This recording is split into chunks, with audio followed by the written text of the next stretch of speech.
God will make my path straight. I know, I'm gonna shout and praise. My God can be trusted over and over and over again.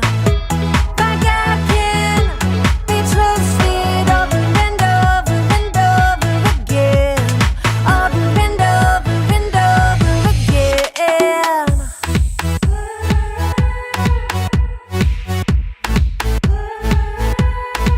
When I am up, when I am down, when life turns me around, should I go left? Should I go right? Should I be walking in circles in my mind? But I know, God will make my path straight. I know, I'm gonna shout and praise. My God can be trusted over and over and over again.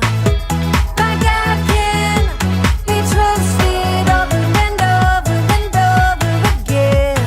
Over and over and over again. I'm confident. My God can. I'm confident. My God can. I know. God will make my path straight. I know. I'm gonna shout and praise. I know. God will make my path straight. I know. I'm gonna shout and praise. My God can be trusted over and over and over again. My God can be trusted over and over and over again.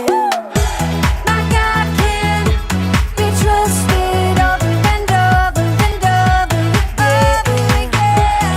My God can be trusted over and over and over again. Yes, He can. Over and over and over again. I'm confident. My God can. I'm confident. My God can. Over and over and over again. I can trust Him. Over and over and over again. Welcome to Story Lab. This week, we're going to be talking about trust, while also taking a look at the story of a guy who had a far-reaching dream. Oh, and we're also going to be flying high.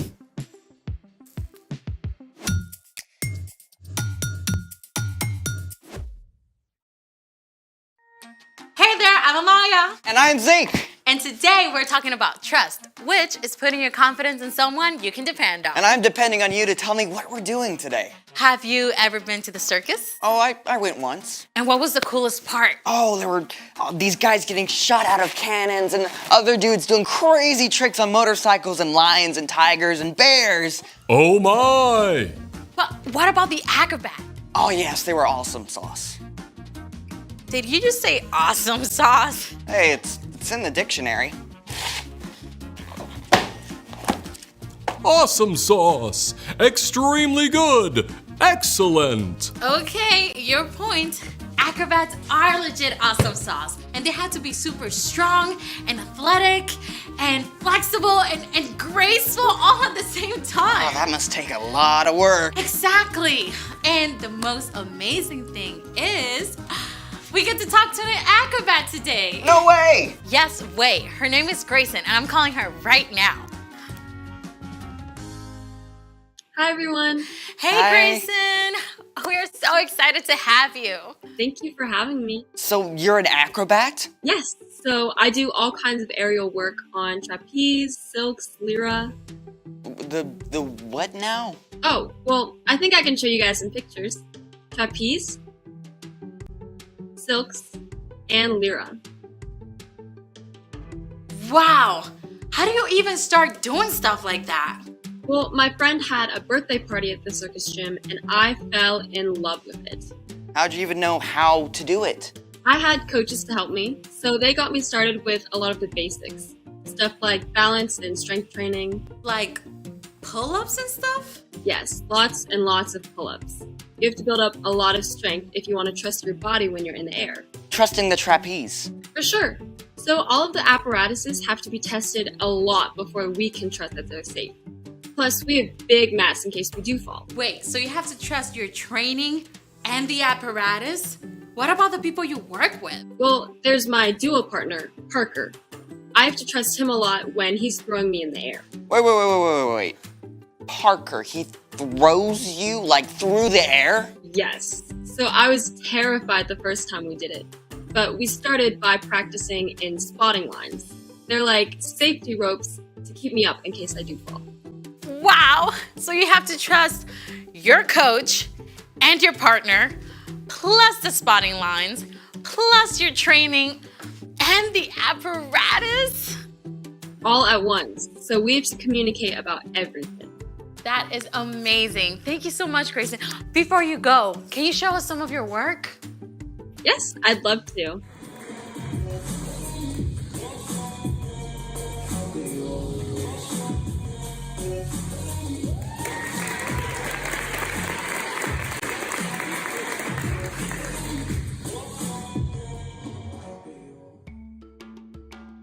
That was amazing. Thank you so much, Grayson. So cool.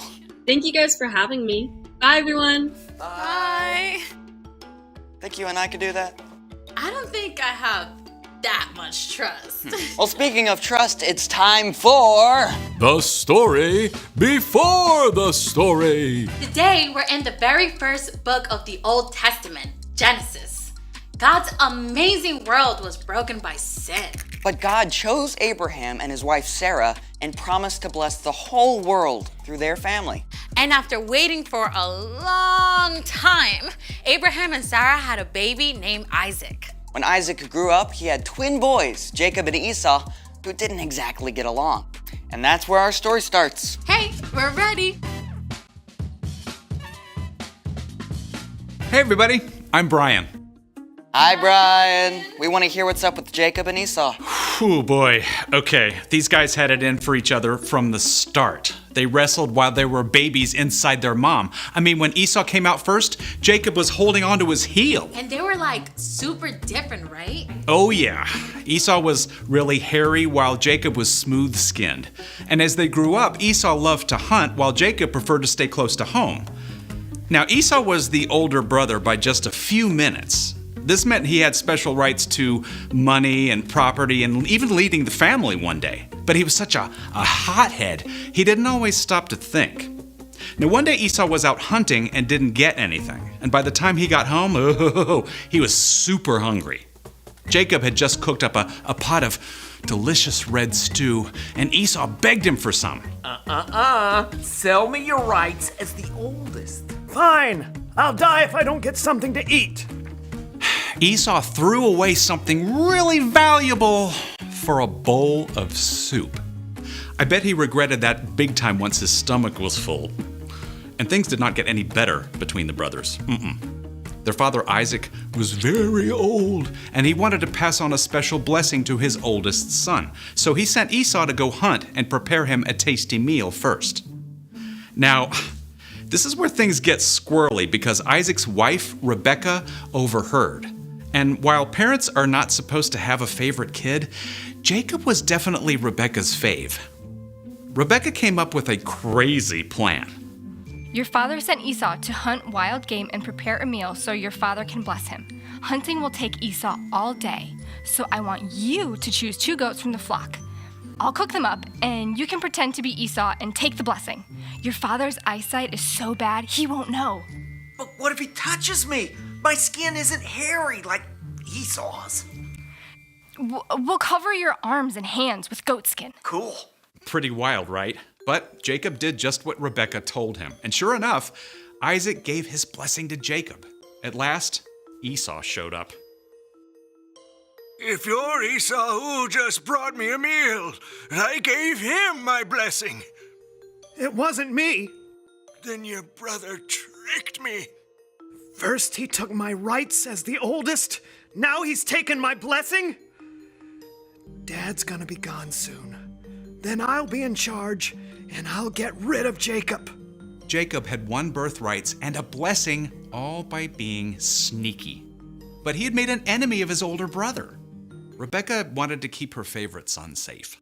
Esau is going to try to get rid of you, so I want you to run away to my brother Laban in Haran. But I don't know him. I've never been away from home. Just do it. Stay with him until Esau cools down.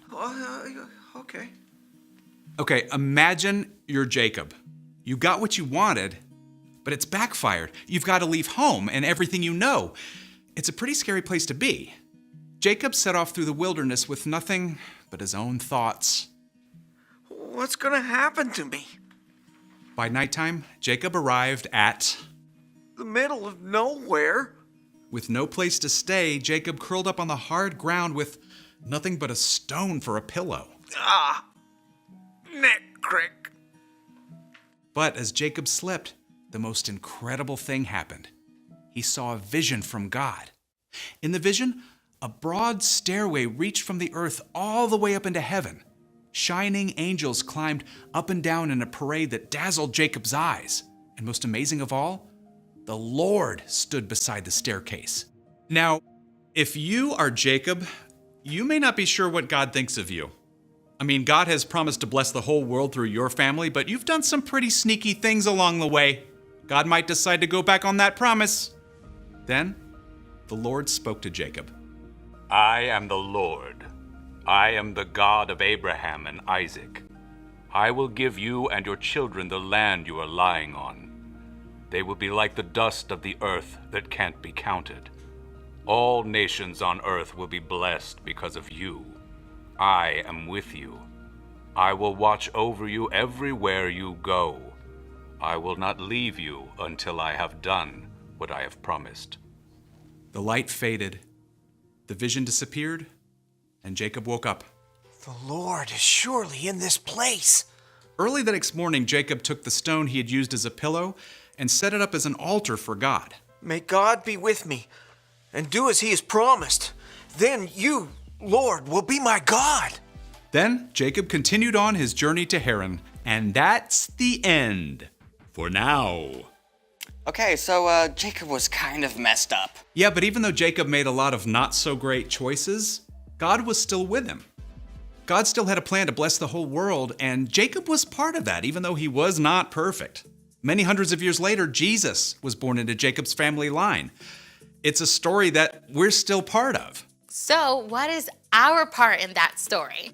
Well, you can trust that God has a plan, even when it's hard to see the path ahead. So, maybe you and your best friend had a fight. You can still trust that God loves both of you and that he is there with both of you as well. You just need some time to cool down.